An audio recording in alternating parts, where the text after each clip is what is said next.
I'm Sarah Royal. And I'm Lauren Kelly. And we are the co-hosts and co-creators of the Enough Wicker Intellectualizing the Golden Girls podcast. All right, I can pick up a cue. Picture it. Okay, so I was born in 1984, a year before the Golden Girls came out. And I remember catching it with my grandmother. I remember watching it as a kid when I was far too young to really understand it, but feeling very comforted by the show because one, it was hilarious sitcom, even though I couldn't get most of the jokes, and two, it was a bunch of grandmas, right? It was like I'm a younger kid, and that was really nice, and I did have a relationship with my grandparents and my grandmothers, etc. And then, you know, through the magic of Lifetime television, in middle school, high school, college, everything, just reruns of having it be this comforting presence that was always on television. It was always on television. Before streaming, before the internet, it just happened to be there. Checking the TV guide, you know, and having it like right after school, right after dinner. I fell in love with it. Important show emotionally for me, tracking throughout my life. So I was born in '89. I still remember having it on at my grandmother's house and obviously not getting anything, but liking it for some reason, having an affinity. And you know, I don't know if it was the laugh track or if there were like, you know, there's beats that I think a little kid could even pick up on, like, oh, that's funny. And then similarly, like the Lifetime blocks, I was all about it. I timed my day around it. If dinner was going to be at 6 and 6:30, I was like, is there any way we could move that up or back? I have an engagement at that time.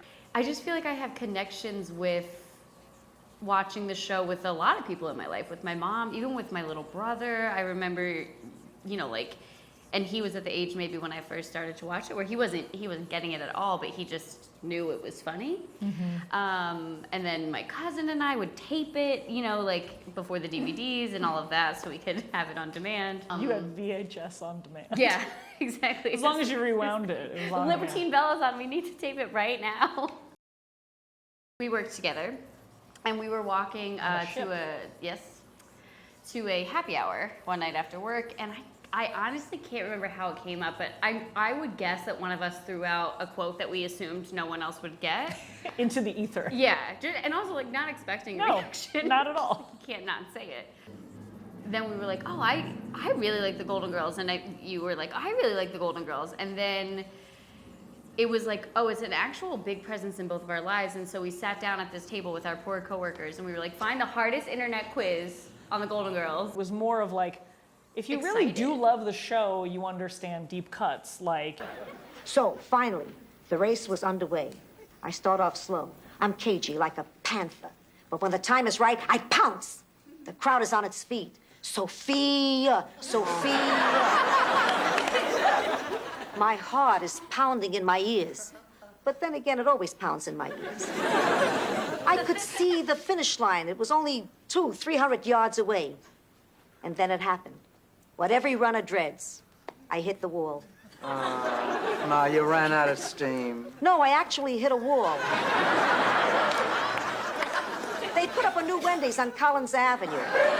We become friends. We talk a lot about feminism and a lot of just like friendship values, like political values, all this stuff, even and we're super dating, aligned. I feel like Even dating. So yes, exactly, and romance and like what that means.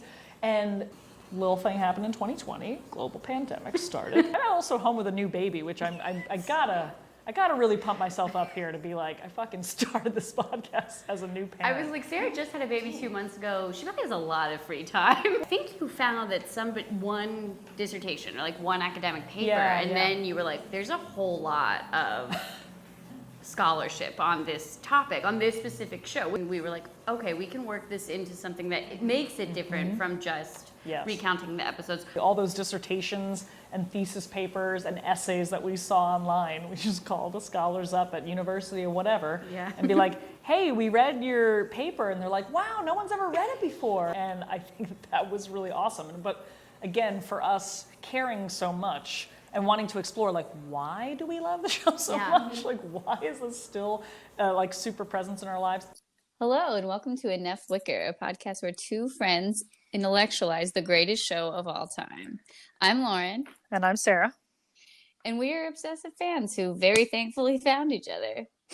You know, your friendship is something I never expected at this point in my life, and I couldn't have asked for a better surprise. Jim Colucci wrote an article basically of like how the Golden Girls would handle Donald Trump during his presidency and re-election campaign. And his argument was essentially like, you can't say that you are a fan of the show and still support this man. I do think that's mostly true. However, as we've definitely seen recently, people are not critical thinkers and people don't go very deep sometimes. So sometimes they like the aesthetic of a show, the idea of a show, or the idea of being a fan of something, that there's some of that in terms of like conservative fans. They have no idea the actual, it's not even deep reading. I mean, it's like there are whole episodes in morality arc, racism and you know, queer rights and like all of, there's so much there, and feminism and chosen family and acceptance and they even play out struggles.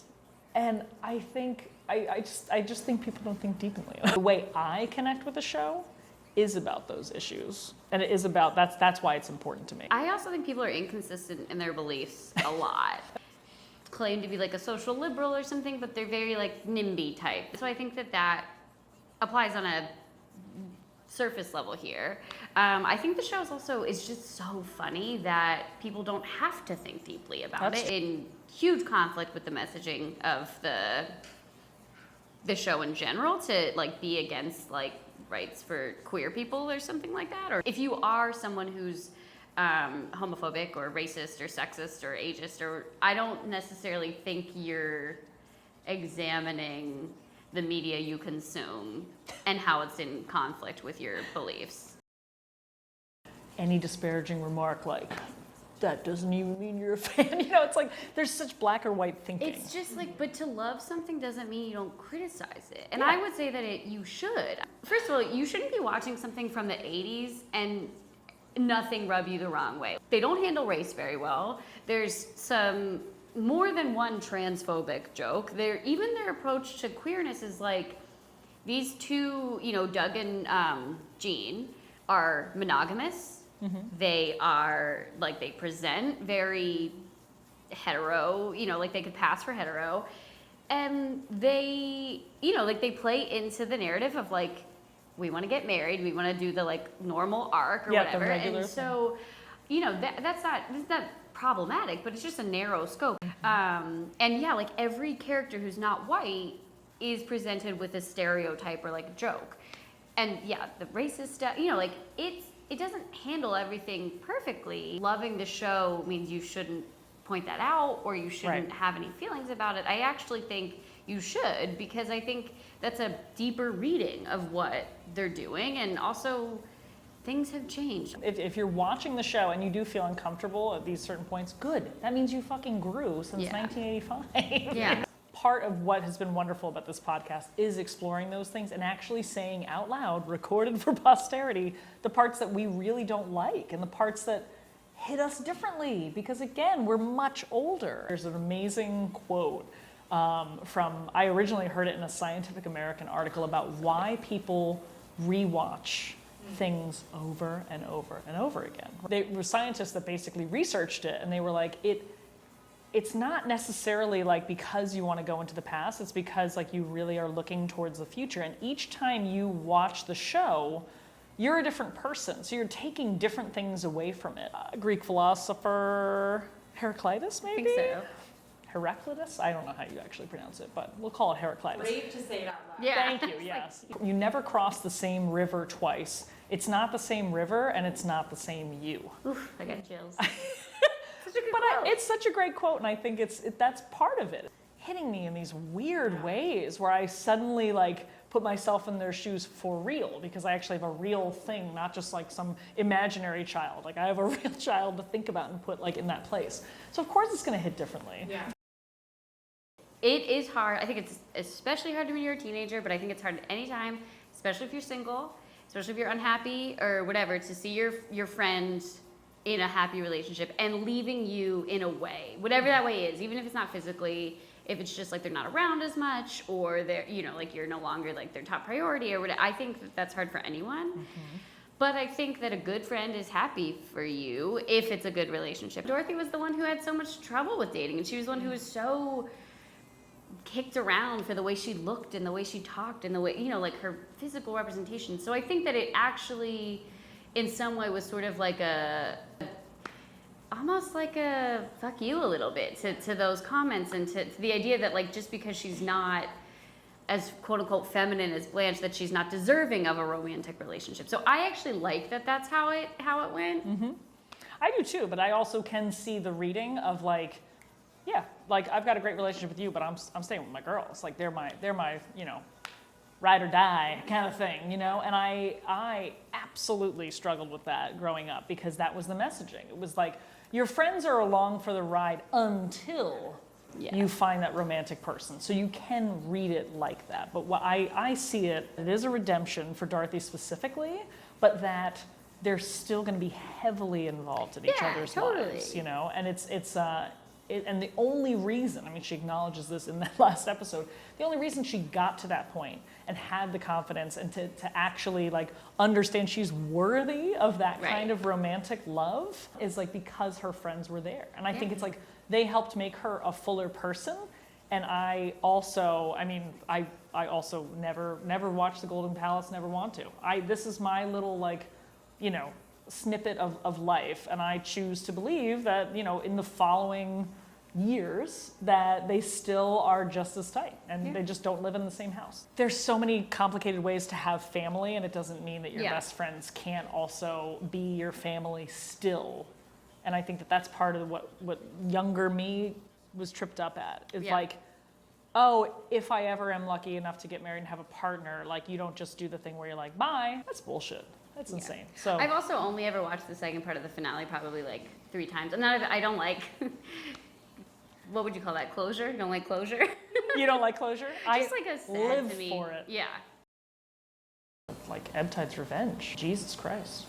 Any death one, the scene when Blanche gets the phone call that Big Daddy died, I think it's so well done, but it's just really, really sad. The magenta scene. Magenta. Excuse me? Magenta.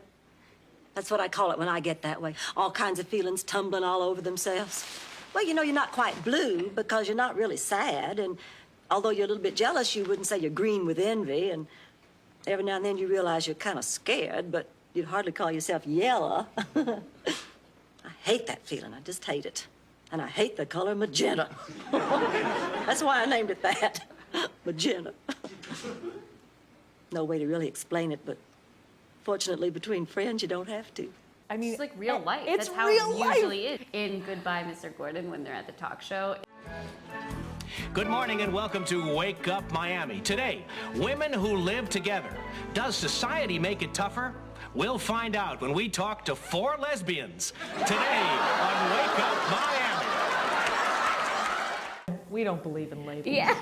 Mr. Terrific is a pretty downer. From a continuity standpoint, and again, there's no continuity in this show, but emotionally, I think there is. And I think that characters, particularly Rose, act not like the Rose character is written in other episodes. In Blanche's Little Girl, when she's talking to Becky, it's supposed to be this like reconciliation, and it could be so great, but there's still this whole like body shaming, fat phobia thing hanging over it, and there's still the message of like you're gonna get yourself together and you're gonna lose that weight and you're gonna be happy, and like the message that you don't need to do that to be happy is not anywhere present. Picture it. Sicily, a man in a wheelchair satisfies a woman. That's Hillary's answer. It's a brief story, but I think it makes my point. So good. It's a St. Olaf story. It's not so much the story, but it's Blanche, Ollie, and Molly. Must we take yet another trip to Petticoat So Junction? good. Visit EnoughWicker.com. Go to @EnoughWicker on Twitter, @EnoughWicker on Instagram. Yes. You can like us on Facebook. We're not as active there, but we do have a presence. Yeah, give a little thumbs up. Yeah. We're available like on any podcast platform. So if you listen on Spotify or Apple Podcasts or Stitcher or what have you, and yeah, just in either via social media or via EnoughWicker.com, like drop us a line. Yeah, just like, send some feedback if you enjoyed an episode or two, and just also create your own shit if you're passionate about it. Yeah. That's my big message.